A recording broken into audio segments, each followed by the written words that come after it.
Assalamualaikum diucapkan kepada Dr. Jazliza binti Jamaluddin. Kami dari kumpulan 3 yang terdiri daripada 5 orang ahli iaitu Sin Mei, Kai Chin, Azim Zikri, Nurul Anis dan saya, Nur Batrisha Balkis binti Muhammad Rashidi dengan matrik nombor 278974. Jadi kami telah memilih tema warga asing yang bertajuk Kebanjiran Perdata Asing Tanpa Izin Parti di Malaysia. Jadi saya akan membentangkan tentang pendahuluan kajian kami iaitu warga asing merupakan seseorang yang berasal atau dilahirkan dari negara yang lain. Warga asing terbahagi kepada dua jenis iaitu pendatang asing yang sah dan pendatang asing yang tidak sah. Pendatang asing yang sah merujuk kepada keadaan di mana orang asing yang bukan warga negara menetap di sesebuah negara ini secara sah mengikut ketetapan akta, prosedur dan peraturan. Manakala pendatang asing yang tidak sah iaitu pendatang asing tanpa izin merupakan seseorang warga asing yang menetap di sesebuah negara tanpa kebenaran rasmi.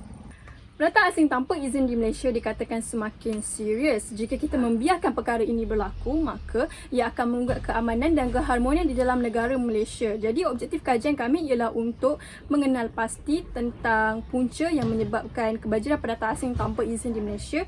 Yang kedua ialah untuk menganalisis tentang faktor yang menyebabkan kebanjiran pendatang asing tanpa izin di Malaysia. Dan yang ketiga ialah untuk mengkaji kesan kebanjiran pendatang asing tanpa izin di Malaysia. Yang keempat ialah untuk mengenal pasti tentang langkah untuk mengatasi masalah kebanjiran pendatang asing tanpa izin di Malaysia kepada semangat nasionalisme dan patriotisme serta pembinaan negara dan bangsa. Kemudian saya akan menerangkan tentang metodologi kajian di dalam kajian ini. Kami telah menggunakan kaedah data sekunda dalam kajian ini. Kami telah mengumpul maklumat dengan membaca buku, artikel, surat khabar dan sebagainya. Kami juga telah pergi ke perpustakaan untuk mencari bahan-bahan yang berkaitan dengan tajuk kajian kami. Seterusnya saya akan serahkan kepada penyampai yang seterusnya. Terima kasih. Selamat sejahtera Dr. Jazliza dan kawan-kawan sekalian. Nama saya Yo Kai Chin, nombor matrik 275606. Sekarang saya ingin membentangkan punca kebanjiran pendatang asing tanpa izin di Malaysia. Kemasukan parti boleh dibahagikan kepada dua keadaan iaitu yang pertama ialah pendatang asing ini telah memausauti di negara ini lebih lama seperti yang diperkenalkan oleh pemerintah daerah.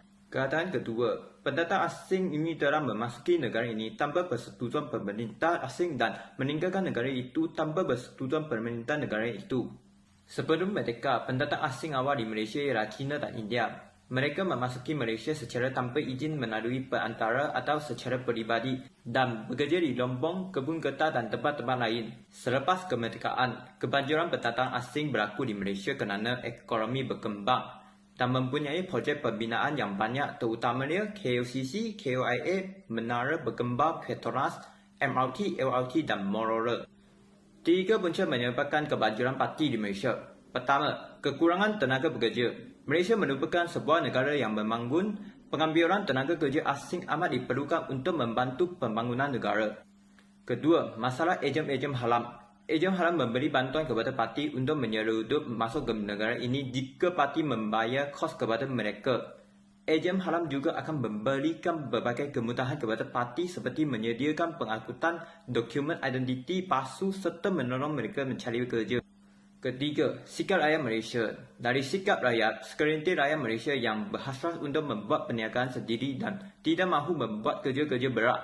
Sesetengah syarikat lebih suka mengupah parti sebagai pekerja buruh kerana upah yang diberikan kepada parti adalah lebih murah berbanding dengan rakyat tempatan. Kesimpulannya, tiga punca ini yang menyebabkan kebanjiran parti di Malaysia. Bismillahirrahmanirrahim. Assalamualaikum warahmatullahi wabarakatuh dan salam sejahtera. Nama saya Wan Nur Azim Zikri bin Warus Madi, nombor matrik 278894. Okey, jadi saya ingin bercakap tentang faktor yang menyebabkan kebanjiran pendatang asing tanpa izin di Malaysia. Salah satu faktornya ialah kemakmuran negara yang utuh. Kemakmuran negara yang utuh menjadi bukti perpaduan kaum di negara Malaysia. Jadi keharmonian yang utuh dapat terjalin antara rakyat walaupun berbeza bangsa dan agama. Ketiadaan kemakmuran ini boleh menyebabkan pergaduhan dan perselisihan faham antara rakyat. Selain itu, ketidakstabilan politik di negara asing. Sikap tidak ada pemimpin mereka terhadap rakyat boleh menyebabkan pergolakan politik berlaku seperti seperti di Thailand. Keupayaan memimpin politik negara yang lemah akan menyebabkan masyarakat asing hidup tidak tenteram dan berlaku pergaduhan antara mereka. Seterusnya ialah struktur geografi Malaysia. Malaysia mempunyai sempadan yang besar yang dikelilingi oleh pulau dan pantai yang luas.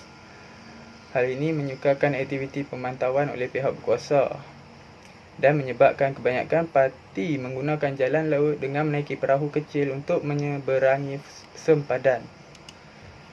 Seterusnya ialah ketidakstabilan ekonomi negara yang utuh. Corak pentadbiran Malaysia yang lebih berkesan berbanding dengan negara-negara yang lain. Hal ini menghindarkan negara daripada menanggung bebanan hutang yang melampau. Justru ia mendorong kepada pembangunan sektor negara yang besar.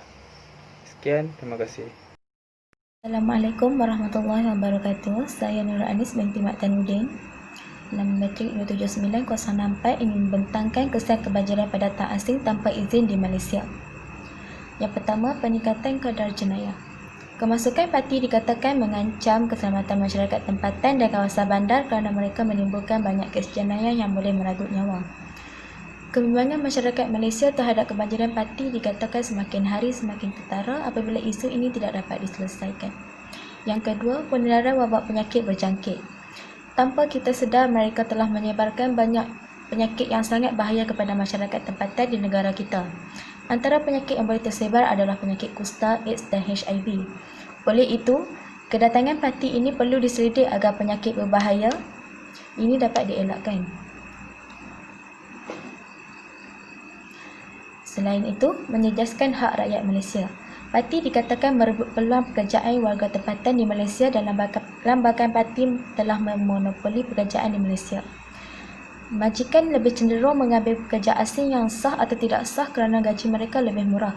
Hal ini terus meningkatkan kadar pengangguran warga tempatan dan terus menjejaskan hak rakyat Malaysia. Penempatan haram. Secara tidak langsung, mereka akan membuka sebuah kawasan untuk membina perumahan yang berhampiran dengan kerja mereka secara haram. Penempatan haram akan menimbulkan masalah pencemaran alam sekitar, terutamanya pencemaran air. Parti yang tidak menguruskan pembuangan sampah sarak dengan baik telah menyebabkan pembiakan nyamuk, lipas dan tikus. Sekian, terima kasih. Salam sejahtera, nama saya Tan Sing Mei, nombor matrik 271904. Hari ini saya akan membincangkan tentang langkah untuk mengatasi masalah kebanjiran parti di Malaysia. Langkah yang pertama ialah melalui kawalan rapi di sempadan. APMM telah ditubuhkan untuk meningkatkan tugas koordinasi di laut. Hal ini terus akan menangani masalah parti di Malaysia. Selain itu, pelan holistik penguasaan parti telah diperkenalkan untuk membuat penambahbaikan bagi sistem kerja penguasaan sedia ada dan ia telah menggariskan 5 strategi untuk menangani masalah parti. Seterusnya ialah keprihatinan dan kerjasama masyarakat. Semangat nasionalisme dan patriotisme antara masyarakat adalah kunci utama untuk menghadapi sebarang cabaran dan ancaman. Masyarakat haruslah memberi kerjasama kepada pihak berkuasa untuk menangani masalah ini. Selain itu, dengan melalui transformasi ekonomi kepada industri orientasi teknologi, akan mengurangkan aliran masuk parti kerana hanya pekerja mahir diperlukan sahaja. Langkah yang terakhir ialah meningkatkan kerjasama antara negara. Kerjasama yang erat dengan negara-negara jiran akan amat diperlukan untuk menangani masalah ini.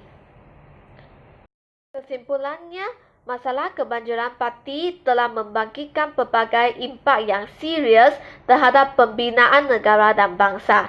Jadi, pihak kerajaan dan masyarakat haruslah berpegang teguh terhadap semangat nasionalisme dan patriotisme untuk menangani masalah parti di Malaysia agar kita dapat membina sebuah negara dan bangsa yang maju jaya. Terima kasih.